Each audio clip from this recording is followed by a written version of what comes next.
Hello. Hi, it's Kenna with VHF, and we're here to do your 20 questions. Okay, sounds good. All right, so let's start with an easy one. Can you introduce yourself?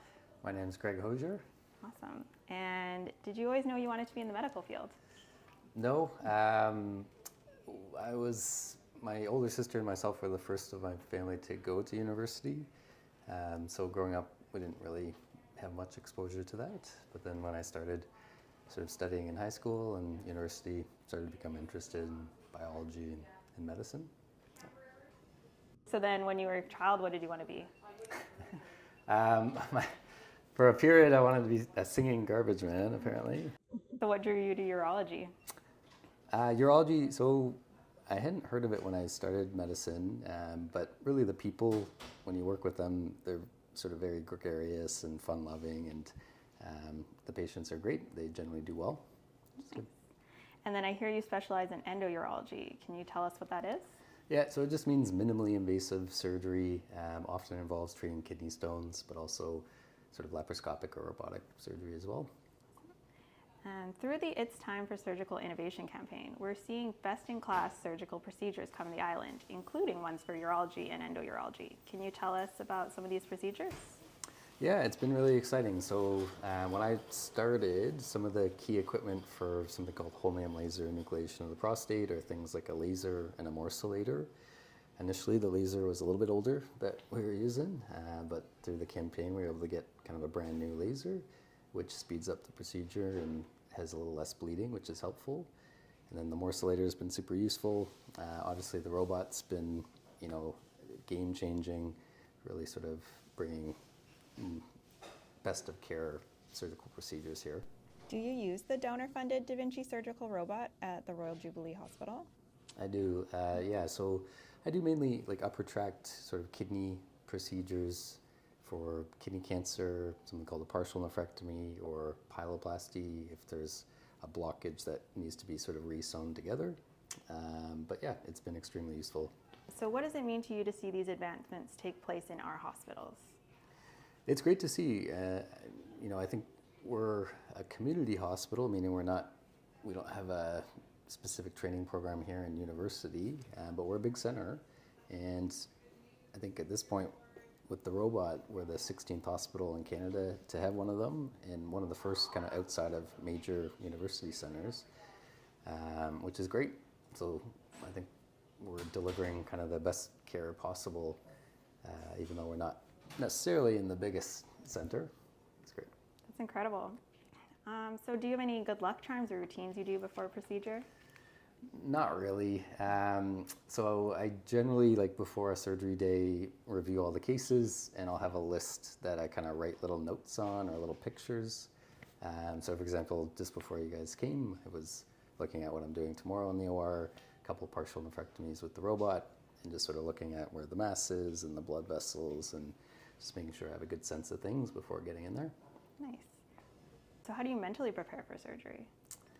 I guess visualization would be the biggest one. So just sort of making sure in my head, sort of picture how I'm going to approach the surgery and make sure everything is sort of clear. On the day of, sometimes you run into little hiccups, but as long as you have a game plan, it's generally good. Nice. Okay, and then do you like to do anything before or after surgery to wind down? Not really. Before, I always make sure I have a good breakfast. Sometimes you're in there for a long time, and it can be difficult getting pulled in different directions. You never know when you're going to eat and drink again. And then afterwards, it's nice to unwind if you can. I have some young kids, so just hanging out with the family is good. Oh, nice. Okay, so what is most important to you when it comes to patient care? Trying to deliver the best and sort of excellent care. Every patient's a little different, so you have to listen to them and sort of understand their situation and their needs.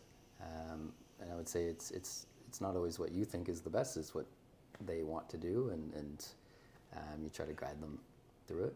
What's one piece of advice you'd give to someone just finishing medical school? I guess they'd be starting residency. So residency's ongoing training after medicine.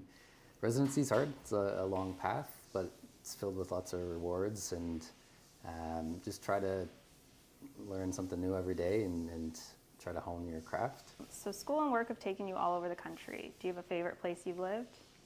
It's all been good. So yeah, I kind of started on the East Coast and slowly migrated to the opposite side of the country. So Halifax, Kingston, Winnipeg, San Francisco, they, you know, different stages of my life, they've all been really great and fun in different ways. Yeah.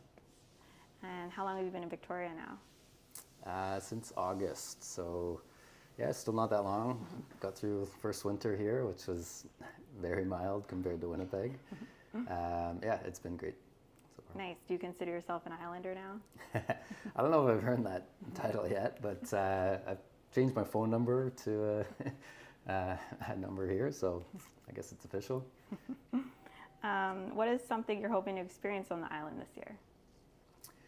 Just really exploring. So we've done a little bit of things around the island, but there's so much to do. So yeah, we've done Tofino, but we haven't really done many of the islands. We hear Hornby Island is great. Haven't really explored much beyond kind of Nanaimo area, so still lots more to see, I think. All right, last 3 questions. What makes you proud of Royal Jubilee and Victoria General Hospitals? Yeah, so I think everyone comes to work and just wants to do the best job they can for the patients, which is great. Healthcare is a complicated system. Things get a little messy, but if everyone's on the same page and trying to help patients, it goes well. Awesome. What is one comment you would like to share with your colleagues in surgical care? You guys are great. So yeah, I mean, we've been introducing a lot of sort of new, different procedures, and it is a new learning experience for a lot of the nurses and a lot of the OR managers. They've been super useful and excited to help with getting the equipment. So Dawn, Wanda, Lisa, all over at the Victoria General Hospital, you guys have been great, super helpful. Everyone at the Jubilee as well with the robot, it's been incredible. Amazing. Okay, last one. What is one comment you'd like to share with VHF donors? I can't express how useful the donations are. Like getting hospital equipment, and especially surgical equipment, through other channels takes a long, long time.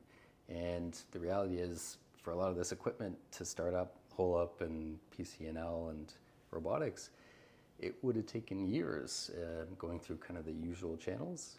So it's really not possible without the donor support. So a huge, huge thank you. Okay, amazing. Well, I won't take any more of your time. Thank you so much. No problem.